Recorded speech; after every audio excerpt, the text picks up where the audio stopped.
படிப்பதை தனது கனவாக கொண்ட மாணவி ஒருவர் கராத்தே விளையாட்டிலும் பல சாதனைகளை புரிந்து பதக்கங்களை வாங்கி குவித்துள்ளார். வறுமையின் பிடியில் சிக்கித் தவிக்கும் சாதனை மாணவியின் அவல நிலைக்கு தீர்வு கிடைக்குமா? வாங்கிய பரிசுகளை வைக்கக்கூட வீடு இல்லாமல் தவிக்கும் மாணவியின் அவல நிலை குறித்து விவரிக்கிறது இந்த செய்தி தொகுப்பு. திருப்பத்தூர் மாவட்டம் ஜோலார்பேட்டை அடுத்த தலையாட்டி வட்டம் பகுதியைச் சேர்ந்தவர் பெருமாள். இறைச்சி வெட்டும் தொழில் செய்து வந்த இவருக்கு சபியா என்ற மனைவியும், தர்ஷினி, லோசினி என்ற இரு மகள்களும், கோகுல் என்ற மகனும் உள்ளனர். ஏரி அருகில் ஒரு சிறிய குடிசை அமைத்து 5 பேரும் அந்த சிறு கூரையில்தான் தங்கள் உலகத்தை கண்டனர்.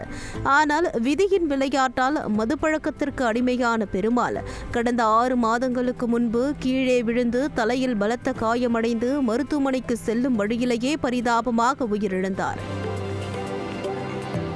குடும்பத்தின் பாரம் முழுவதும் தாய் சபியாவின் தோள்களில் விழுந்த அடுத்த சில மாதங்களிலேயே கொட்டி தீர்த்த கனமழையால் அவர்கள் தங்கியிருந்த கூரையும் சரிந்து விழுந்தது. வீடு இடிந்து கணவரையும் இழந்து 3 பிள்ளைகளுடன் நடுரோட்டில் நின்ற சபியாவை கண்டு பரிதாபப்பட்ட பெருமாளின் அத்தை தற்காலிகமாக தனது இடத்தில் ஒரு சிறிய குடிசை அமைத்துக் கொள்ள அனுமதித்தார்.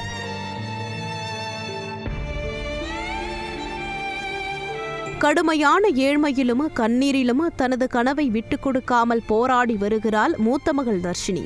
அரசு பள்ளியில் 9ஆம் வகுப்பு முடித்துவிட்டு இப்போது 10ஆம் வகுப்பிற்கு செல்லவிருக்கும் இந்த சிறுமி கராத்தே கலையில் பிளாக் பெல்ட் பெற்று சாதனை படைத்துள்ளார்.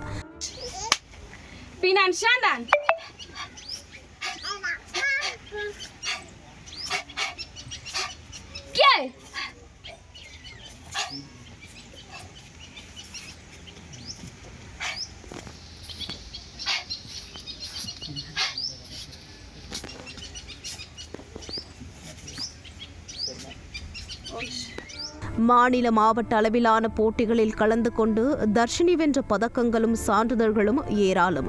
ஆனால் அந்த சிறுமி வாங்கிய தங்கம், வெள்ளி பதக்கங்களை மாட்டி வைக்க கூட அந்த சிறிய குடிசையில் இடமில்லை என்பது சோகத்தின் சிகரமாக உள்ளது. ஒருவரும் சமையல் பாத்திரங்கள், மறுவரும் உடுத்தும் துணிகள். இதற்கிடையில் அவர்கள் படுத்து உறங்க வேண்டிய அந்த சின்னஞ்சிறு கூரைக்குள் சிறுமி தர்ஷினியின் சாதனைகள் மூட்டையாக கட்டி வைக்கப்பட்டுள்ளன. படித்து பெரிய ஆளாக வேண்டும் என்பதே தனது கனவு என கூறுகிறார் தர்ஷினி. தந்தையை இழந்த நிலையில் மிகவும் சிரமப்பட்டு தாய் சபியா தங்களை கஷ்டப்பட்டு ஆளாக்க முயற்சிப்பதாக கண்ணீருடன் அவர் தெரிவித்தார். வாழ்வாதாரத்திற்கு வழியில்லாமல் தவிப்பதாகவும் தங்களின் கல்விக்கும் வசிக்க வீடும் தமிழக அரசு தர வேண்டும் என சபியா கோரிக்கை விடுத்துள்ளார். என்னுடைய வாழ்வாதாரம் எங்கள் வீட்டுக்கார் சம்பாத்தியம் மட்டும்தான் இருந்துச்சு. அவர் இறந்ததுனால இப்போ நான் மட்டும்தான் சம்பாதிச்சேன். என் பசங்களுக்கு சாப்பாடு போட்டுட்ருக்கேன். எனக்கு வாழ்கிறதுக்கு ஒரு வாழ்வாதாரம் கிடையாது. என் பசங்களுக்கு நான் மட்டும் கஷ்டப்பட்டு தான் சாப்பாடு போட்டுட்ருக்கேன். என்னால் இப்போதைக்கு அது மட்டும்தான் பண்ண முடியும். தமிழக முதல்வர் எங்களுக்கு இருக்கிறதுக்கு ஒரு வீடும், என் பசங்களுக்கு ஒரு நல்ல ஃபியூச்சர், அவங்களுக்கு படிக்கிறதுக்கு ஹெல்ப் பண்ணணும்னு தயவு செஞ்சு இருக்கிறோம் கூப்பி வேண்டி கேட்டுக்கிறேன்.